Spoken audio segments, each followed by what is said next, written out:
الحمد لله رب العالمين والصلاة والسلام على محمد صلى الله عليه وسلم نبي الأنبياء والمرسلين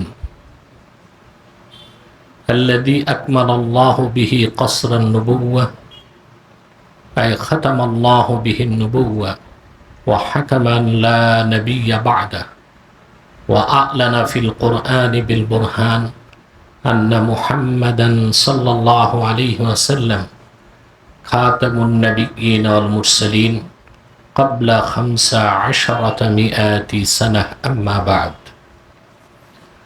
فأعوذ بالله من الشيطان الرجيم بسم الله الرحمن الرحيم لئن شكرتم لأزيدنكم ولئن كفرتم إن عذابي لشديد صدق الله العظيم وصدق رسوله النبي الكريم ونحن على ذلك من الشاهدين والشاكرين والحمد لله رب العالمين।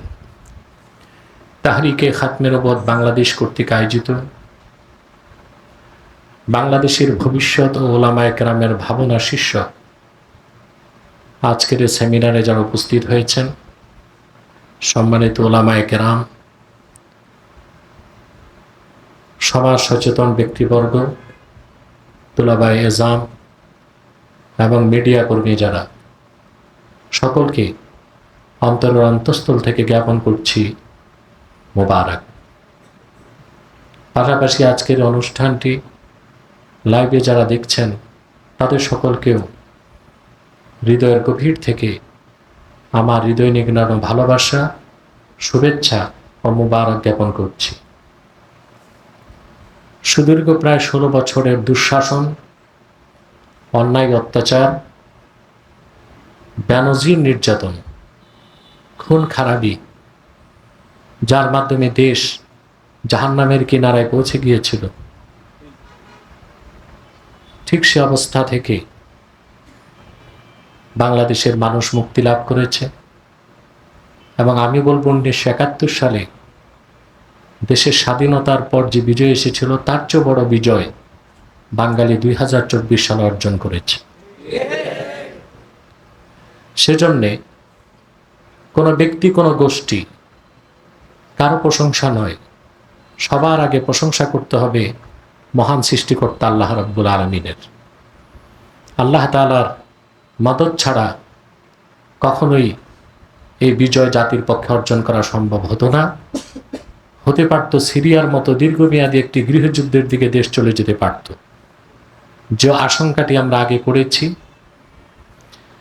আল্লাহ তাআলা তা থেকে এই দেশকে পরিত্রাণ দিয়েছেন এবং দেশের মানুষকে বিজয়ের স্বাদ উপভোগ করার সুযোগ দিয়েছেন। আমরা যদি আল্লাহ তাআলার করুণা ও মেহেরবানিকে ভুলে প্রত্যেকেই যদি গোষ্ঠী আর ব্যক্তির স্তুতি ও প্রশংসায় লিপ্ত হয়ে যায়, তা নেয়ামতের অকৃতজ্ঞতার কারণে আল্লাহ তাআলা আবার আমাদের উপর নারাজ হয়ে যেতে পারেন। কারণ আল্লাহ তাআলা হুঁশিয়ার করেছেন, লাইন শাকারতুম লাআযীদান্নাকুম, যদি তোমরা আমার নেয়ামতের শুকরিয়া আদায় করো আমি নেয়ামতকে বহুগুণ বাড়িয়ে দিব। ওয়ালা ইন কাফারতুম ইন্না আযাবি লাশাদীদ, আর যদি আমার প্রদত্ত নেয়ামতের অকৃতজ্ঞতা করো, অস্বীকার করো, জেনে রেখো নিশ্চয় আমার আযাব মর্মদন্তু, অত্যন্ত কঠিন এবং ভয়াবহ। অতএব শুরুতেই মহান আল্লাহ তাআলা শুকরিয়া আদায় করছি। পাশাপাশি শুধুমাত্র ছাত্র অভ্যুত্থানে যারা মৃত্যুবরণ করেছে, ইমানদার যারা শাহাদত বরণ করেছে, তাদেরকে স্মরণ করছি না, বরং বাংলাদেশ স্বাধীন হবার পর থেকে যারাই ইসলামের স্বার্থ আদায় করতে যে বাংলাদেশে বিভিন্ন সেকুলার শাসকদের দ্বারা নির্যাতিত হয়েছে, নিপীড়িত হয়েছে, বিভিন্ন সময়ে যারা কাফের মুশরিক রামবাম নাস্তিক বিরোধী আন্দোলনে জীবন দিয়েছে, ওইসব শহীদদেরকেও স্মরণ করছি কৃতজ্ঞতার সাথে। বিগত 15 বছরের অধিক সময় আওয়ামী সরকারের দুঃশাসনে নির্মমভাবে নির্যাতনের শিকার যারা হয়েছে, যাদের উপর স্টিম রোলার চালানো হয়েছিল এবং যে সকল মুসলমান আত্মাহুতি দিয়েছে, যাদের রক্তে বাংলাদেশের মাটি সিক্ত হয়েছে, সেই সব শহীদদেরও স্মরণ করছি। বিশেষ করে ছাত্র আন্দোলন শুরু হবার পর থেকে গত 15 জুলাইয়ের পর থেকে যে সমস্ত ছাত্র আন্দোলনকারীগণ এবং সাধারণ জনতা নিহত হয়েছে, ঈমানের সাথে, সহি নিয়তের সাথে আল্লাহ যেন তাদের শাহাদাতকে কবুল করেন, তাদের মাগফিরাত কামনা করছি। সম্মানিত সুধী, একটি কথা এদেশে আলেম সমাজকে, ইসলামপন্থীদেরকে আমি মনে করিয়ে দিচ্ছি। কারণ ইতিহাস বলে আমরা আত্মভোলা জাতি, আমরা অতীতকে খুব দ্রুত ভুলে যাই। আর যারা অতীতকে ভুলে যায়, অতীত ইতিহাস যাদের স্মৃতিতে থাকে না, ওই জাতি পদে পদে লাঞ্ছনার শিকার হয়, বঞ্চনার শিকার হয়, নিপীড়নের শিকার হয়, এবং বিশেষ করে তারা ধোঁকাবাজদের কবলে পড়ে তাদের স্বার্থগুলো আদায় করতে পারে না। বাংলাদেশে এই যে অভ্যুত্থান হয়েছে, সফল হয়েছে, প্রতিটি মহল থেকে শুরুই বলা হচ্ছে ছাত্র আন্দোলন, ছাত্রদের নেতৃত্বে অভ্যুত্থান। এ কথা দিবালোকন্যে স্পষ্ট। শুধুমাত্র 15 দিনের ছাত্র আন্দোলনের কারণে যেই স্বৈরাচারী ফ্যাসিস্ট সরকার জগদ্দল পাথরের মতোই জাতির উপর চেপে বসেছিল, এই জালেম সরকারকে সরানো সম্ভব হতো না। বরং এর পিছনে রয়েছে একটি দীর্ঘ ইতিহাস। সে কথাটি আমি মনে করিয়ে দিচ্ছি যেন আমার সরল প্রাণ ওলামায়ে কেরাম, যারা বারবার ধোঁকা ও প্রতারণার শিকার হন, যারা বারবার ক্ষমতায় যাবার সিঁড়ি হিসেবে ব্যবহৃত হন, কিন্তু যারা ফলাফল তাদের শূন্য থাকে, অন্যরাই ক্ষমতায় যায় এবং ইসলাম ও মুসলমানের বিপক্ষে আবার তারা পুরনো চরিত্রে পুনরুরূপে ফিরে আসে। সেই জন্যে দেশেরই চরম ক্রান্তিকালে, অরাজক মুহূর্তে, এবং আজকেই তত্ত্বাবধায়ক প্রধান শপথ নিয়েছে, তার পরপর আমরা সেমিনার করে জাতিকে, বিশেষ করে জাতির রাহবার ওলামায়ে কেরামকে সতর্ক করছি। আমি তাদের ভাই হিসেবে, কিংবা বাংলাদেশে অরাজনৈতিক সংগঠনগুলোর মধ্যে সবচেয়ে জনপ্রিয় শক্তিশালী সংগঠন তাহরিকে খাতমে নবুয়ত বাংলাদেশের পক্ষ থেকে ইমানি দায়িত্ব হিসেবে, নৈতিক দায়িত্ব হিসেবে, সাংগঠনিক কর্তব্য হিসেবে আমরা যেন অতীতকে ভুলে না যাই। অতীতকে ভুলে গেলে এবং ওলামায়ে কেরাম যদি ইতিহাস ভুলে যান, তাহলে আবারও তারা, যারাই ক্ষমতায় আসুক, তাদের কাছে নিগৃহীত হবে, নিপীড়িত হবে, নির্যাতিত হবে, আবারও আমাদের রক্ত দিতে হবে। এবং যারা প্রো জার্নিস্ট ও পশ্চিমাদের মদতপুষ্ট, কিংবা ভারতীয় আধিপত্যবাদের এজেন্ডা যারা বাস্তবায়ন করে বাংলাদেশে, তারা আবারও ওলামায়ে কেরামকে পরবর্তী সরকারের বিপক্ষে দাঁড় করিয়ে দিবে। এতে শুধু যুগের পর যুগ আমরা রক্তই দিয়ে যাব, কিন্তু আমরা আমাদের ইসলামের স্বার্থে যে কাজগুলো আদায় করা উচিত, মুসলমানদের মৌলিক দাবি যেগুলো আদায় করা উচিত, দেশের স্বার্থে যে ট্যাক্সই একটি বাংলাদেশ, যার থাকবে স্বাধীন পররাষ্ট্রনীতি, তা কোনোদিন আমরা করতে পারবো না। দেখুন, শুধুমাত্র 15 দিনের তীব্র ছাত্র আন্দোলন শুরু হয়েছে, 2 মাস আন্দোলনটা চলেছে, ছাত্র আন্দোলন। অনেকেই তখন ছাত্র আন্দোলনকে পাত্তা দিতে চায়নি, কিন্তু আমার বক্তব্যগুলোতে আমি বারবার ইঙ্গিত দিয়েছি যে ছাত্র আন্দোলনটাকে বিগত সরকার মনে করেছিল ছেলে মেয়ে, এটাকে তারা দমন করে ফেলবে। কিন্তু শেখ হাসিনার ভুল পররাষ্ট্রনীতির কারণে এই ছোট আগুনটি এত বড় হয়েছে যে হাসিনার গদি পর্যন্ত পৌঁছে গিয়েছিল। বাংলাদেশটা কোন দিক যাচ্ছে সেটা আমি তখন অনুমান করতে পেরেছিলাম, এবং কোরআন সুন্নাহর আলোকে আমি আমার ফেরাসাত থেকে যে বক্তব্য দিয়েছিলাম দেশকে নিয়ে, তা দেখেছেন আপনারা অনেকটাই মিলেছে। খুব অনেক বেশির কথাগুলোই মিলেছে, যা সোশ্যাল মিডিয়া আমার দেয়া বক্তব্যগুলো থেকে আপনারা দেখতে পাবেন। এ কথা স্পষ্ট। ওলামায়ে কেরামকে মনে করিয়ে দিচ্ছি, তারা যেন বজ্রকণ্ঠে বুক ফুলিয়ে কথাগুলো বলেন, যেন যারা এখন দায়িত্বে আসছে তারা যেন আবার বেহুশ না হয়ে যায়। ইসলামপন্থী আলেম ওলামা পীর মাশায়েখকে বাদ দিয়ে বাংলাদেশের মৌলিক কোনো নীতি নির্ধারণ করতে দেওয়া হবে না। সেজন্য আলেম সমাজকে সচেতন করার জন্যই বলছি। 2 মাস যে আন্দোলনটি হলো, বিশেষ করে 15 দিনের তীব্র আন্দোলনেই অভ্যুত্থান হয়নি, বরং বিগত 15 বছর এদেশে ইসলামের পক্ষের শক্তিগুলোর উপর যে নির্যাতন হয়েছে, নিপীড়ন হয়েছে, অসংখ্য আলেম ওলামা পীর মাশায়েখের শাহাদতের কারণে ফ্যাসিস্ট আওয়ামী সরকারের ব্যাপারে যে পুঞ্জীভূত দুঃখ কষ্ট মানুষের অন্তরে ছিল, সেই আগ্নেয়গিরির লাভার উদ্গীরণের ক্ষেত্রে ছাত্ররা শুধু আগুন ধরিয়ে দিয়েছে। অতএব সেখানে বিগত 16 বছর যারা 15 বছর যারা জীবন দিয়েছে, এই সরকারের নির্মম নির্যাতন সহ্য করেছে, তাদের অবদানকে খাটো করার তো কোনোই সুযোগ নেই। আমি আপনাদেরকে একটু মনে করিয়ে দিচ্ছি, 9 সালে যখন আওয়ামী লীগ ক্ষমতায় আসলো নতুন করে, 9 সাল থেকে 2009 সাল থেকে 2013 সাল পর্যন্ত আপনারা সমস্ত আর্কাইভ পেপার পত্রিকা খুঁজে দেখুন, আওয়ামী লীগের বিরুদ্ধে রাজপথে কোনো আন্দোলন হয়নি।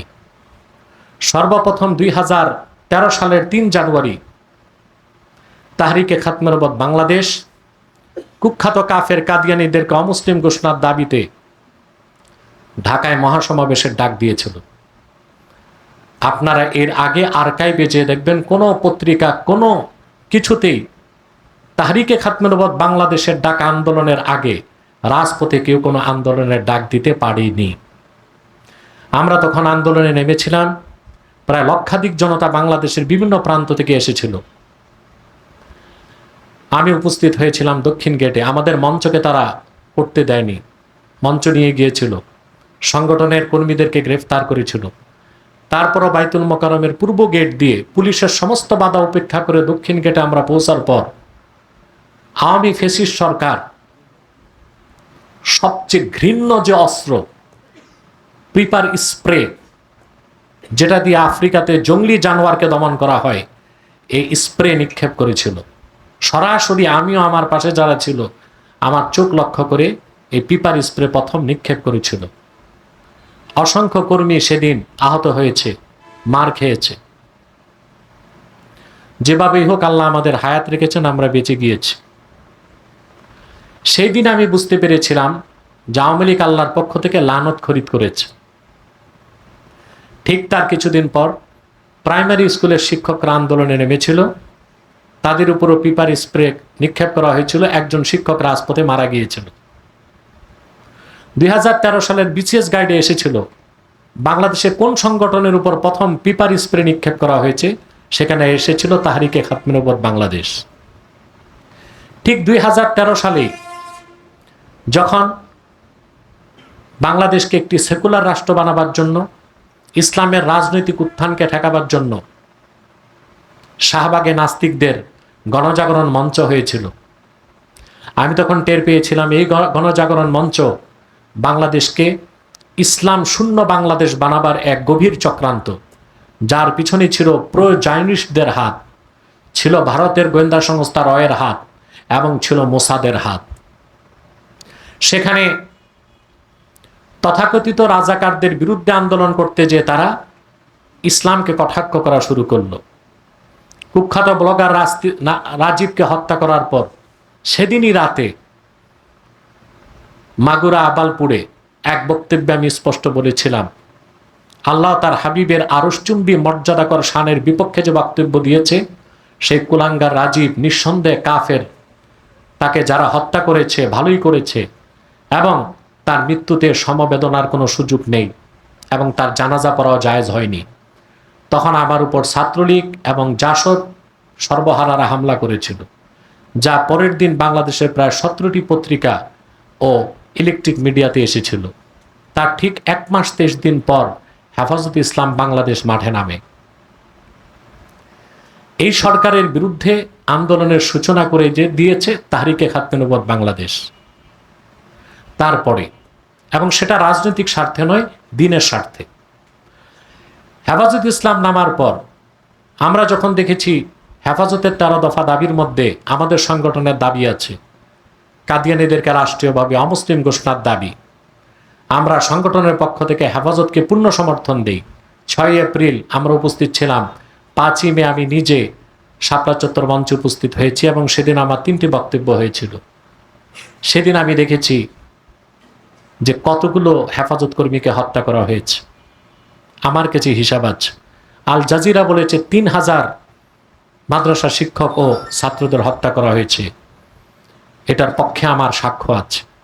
আমার একটি ছাত্র যখন শাপলা চত্বর থেকে সকালবেলা ফিরে আসে জীবিত, ছোট একটা ছাত্র, প্রথম বর্ষে পড়তো, তার বয়স 12 থেকে 13।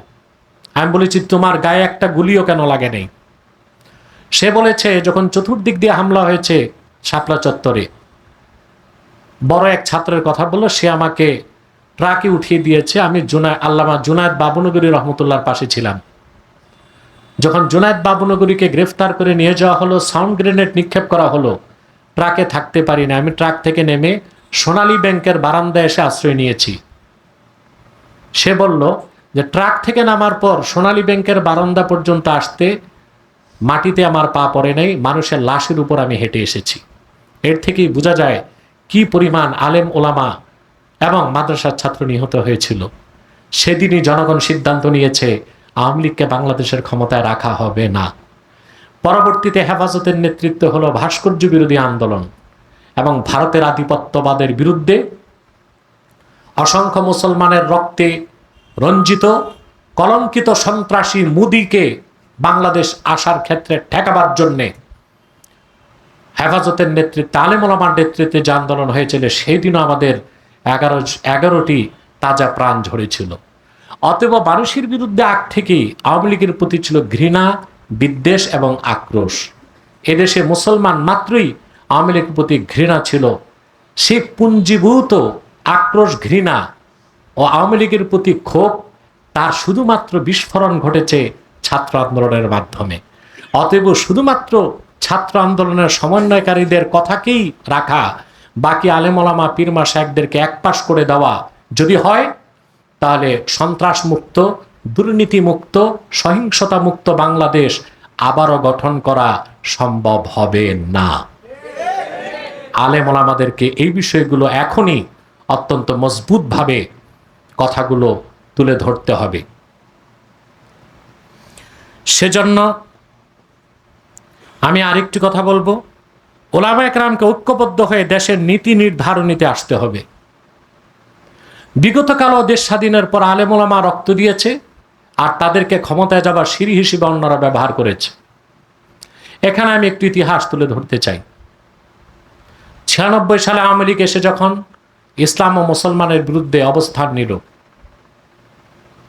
ব্রাহ্মণবাড়িয়ায় তখন ছিল বিডিআর, তাদের গুলিতে মাদ্রাসার 8 জন ছাত্র শাহাদত বরণ করেছিল। দেশের শীর্ষ আলেমরা কারাগারে মাসের পর মাস ছিল। চরম নির্যাতন নিপীড়নের পরে আওয়ামী লীগকে হটানো হলো। 4 দলীয় জোট ক্ষমতায় এসেছিল, কিন্তু তখনও 4 দলীয় জোটের পক্ষ থেকে আলেম ওলামাদের কাউকেই মন্ত্রিসভায় কোনো জায়গা দেওয়া হয়নি। এবং পরবর্তীতে দেখা গেল 4 দলীয় জোট সরকার ইসলাম ও মুসলমানের বিপক্ষে অবস্থান নিল, এবং অসংখ্য আলেম ওলামা তখনও নির্যাতনের শিকার হয়েছে। অতএব একটি কথা ওলামা একরামকে মনে রাখতেই হবে, কোনো দলের লেজুর ভিত্তি করার প্রয়োজন আমাদের নেই। সারা দেশের তাহরিকে খাতমে নবুয়ত বাংলাদেশ, হেফাজতে ইসলাম বাংলাদেশ, খেলাফত মজলিস, জমিয়তে ওলামা ইসলাম সহ রাজনৈতিক অরাজনৈতিক সকল ঘরানার আলেম ওলামা পীর মাশায়েখ ঐক্যবদ্ধ হলে বাংলাদেশের ভবিষ্যৎ নির্ধারণ আলেমরাই করতে পারবে। আর যদি আমরা নীতি নির্ধারণের ভূমিকায় না আসি, তাহলে আমাদেরকে তারা শুধু ব্যবহার করবে, আর ক্ষমতায় যাবার সিঁড়ি হিসেবেই আমাদেরকে তারা ব্যবহার করবে। অতএব যে দাবিগুলো অবশ্যই আমাদের আদায় করে নিতে হবে, যে কারণে ওলামা একরামকে ঐক্যবদ্ধ হতে হবে, তা আমি তুলে ধরছি। 1, হেফাজত ইসলাম বাংলাদেশের ব্যানারে কতগুলো মানুষ শাহাদাত বরণ করেছে। 13 দফা দাবির মূল দাবি হচ্ছে হেফাজতের কাদিয়ানীদেরকে অমুসলিম ঘোষণা করতে হবে। অবশ্যই কাদিয়ানীদেরকে অমুসলিম ঘোষণার দাবি আদায় করার জন্যে যারাই সরকারে আসুক তাদেরকে বাধ্য করতে হবে। সেজন্য তাহরিকে খাতমে নবুয়ত বাংলাদেশ আহ্বান করছে হেফাজত সহ দেশের সকল আলেম ওলামা পীর মাশায়েখ রাজনৈতিক ব্যানারে অরাজনৈতিক ব্যানারে ঐক্যবদ্ধ হতেই হবে। দ্বিতীয় হচ্ছে, আমরা এই আওয়ামী লীগ সরকার 14 সালে ক্ষমতায় আসলো। 2009 সালে ক্ষমতায় আসার পরই শিক্ষা ব্যবস্থায় তারা হাত দিল। শিক্ষা কমিশনের তখন শিক্ষা কমিশনের চেয়ারম্যান ছিল কবির চৌধুরী নামে এক কুখ্যাত কাদিয়ানি।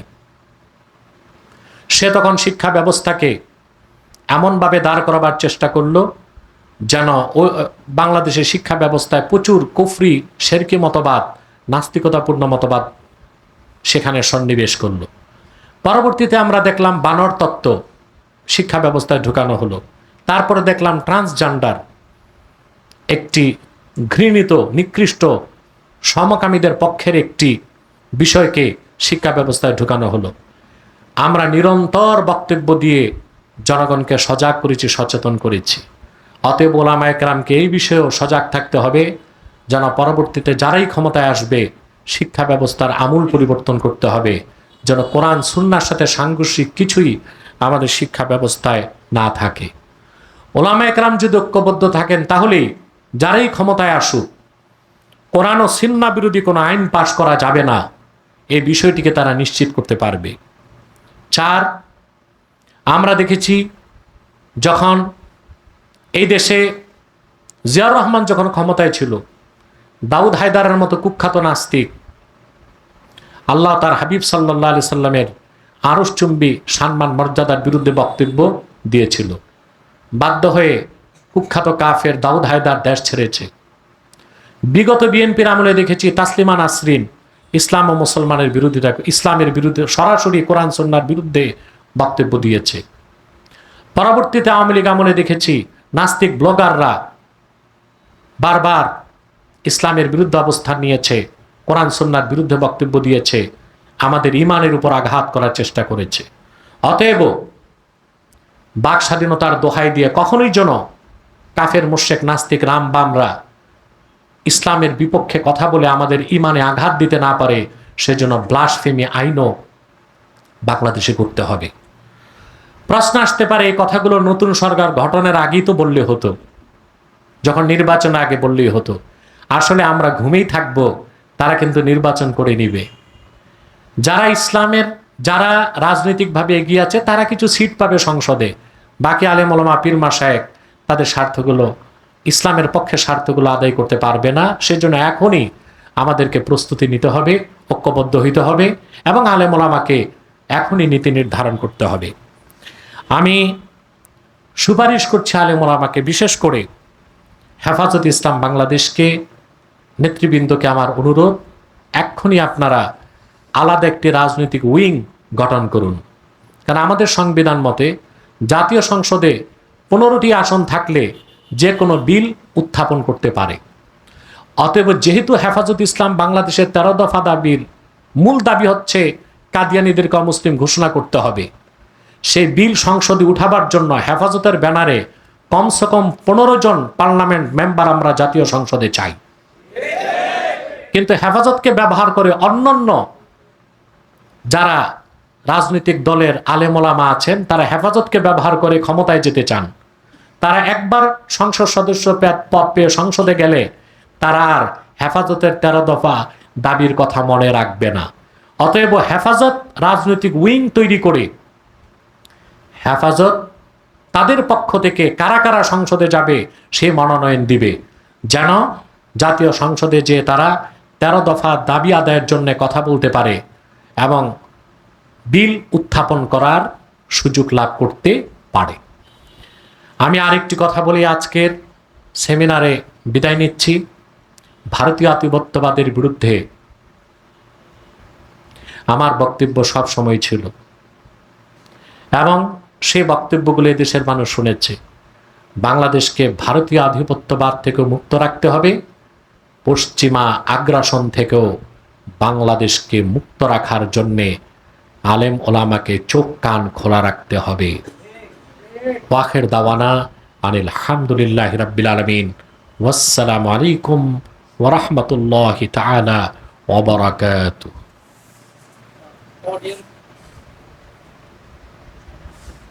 অডিয়েন্সের পক্ষ থেকে আমাদের কাছে একটা প্রশ্ন এসেছে যে হুজুর নির্বাচনের আগে বলেছিলেন যে এই সরকার ক্ষমতায় আসতে পারবে না এবং ক্ষমতায় আসলেও টিকতে পারবে না।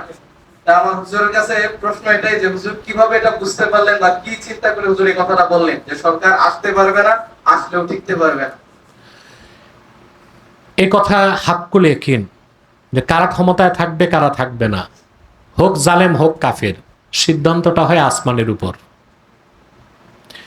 আপনারা দেখেছেন শেখ হাসিনা ক্ষমতায় আসার পর যে রোল প্লে করেছে, সে জাতীয় রাজনীতিকেও টেক্কা দিয়েছে, জিও পলিটিক্সেও সে ভালো প্লেয়ার হিসেবে কাজ করেছে।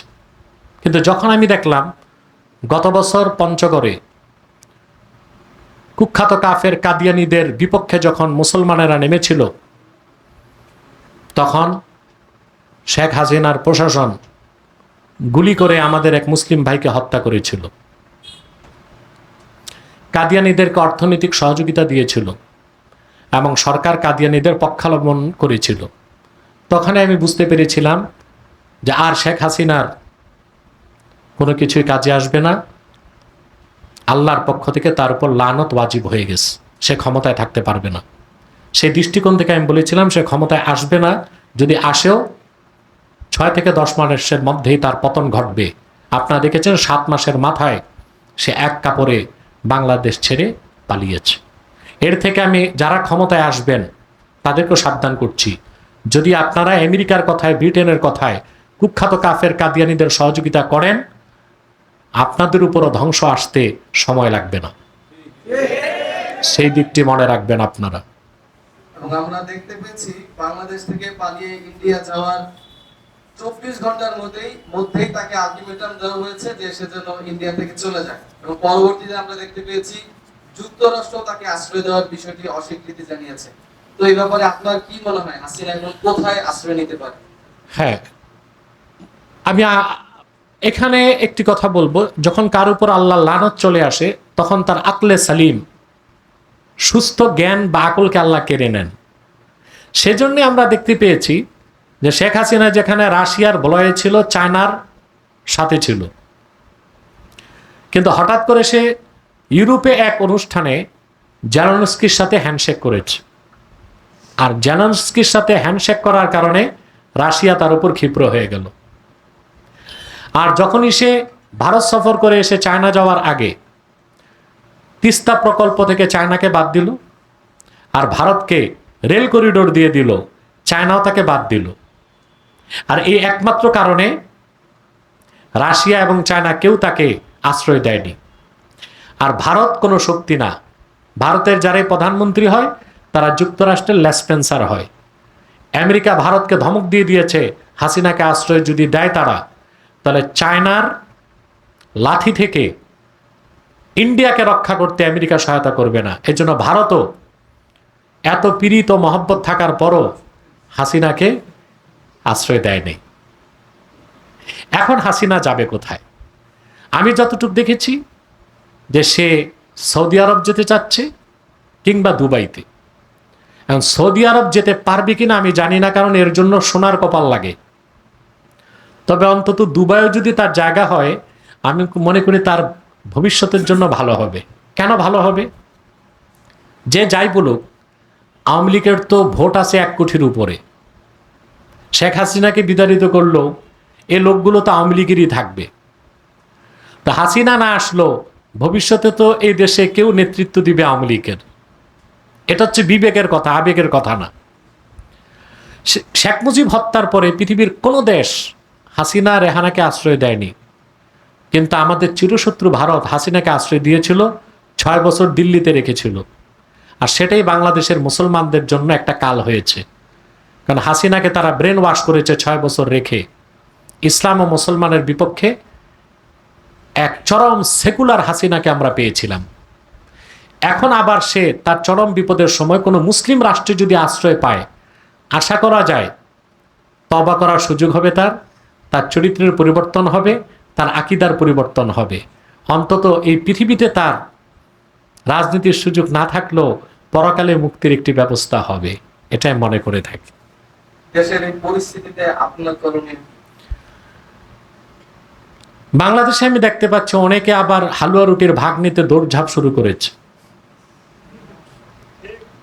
এবং আমি আজকে বলছি, আমি যখন হাসিনা পালিয়ে গেল তখন ঊর্ধ্বতন সেনা কর্মকর্তা, আমি মালয়েশিয়া ছিলাম, ফোন দিয়েছিল লন্ডনে আমার যে কোনো লোককে, কিন্তু যখন বলা হলো আমি মালয়েশিয়াতে, তখন তারা আর যোগাযোগ করেনি, কারণ আমার তো আর হঠাৎ করে মালয়েশিয়া থেকে আসা সম্ভব না।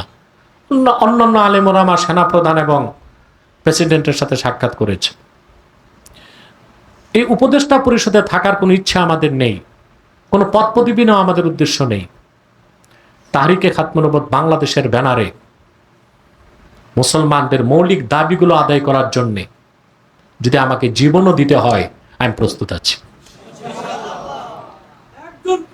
আসসালামু আলাইকুম ওয়া রাহমাতুল্লাহি তাআলা ওয়া বারাকাতুহু।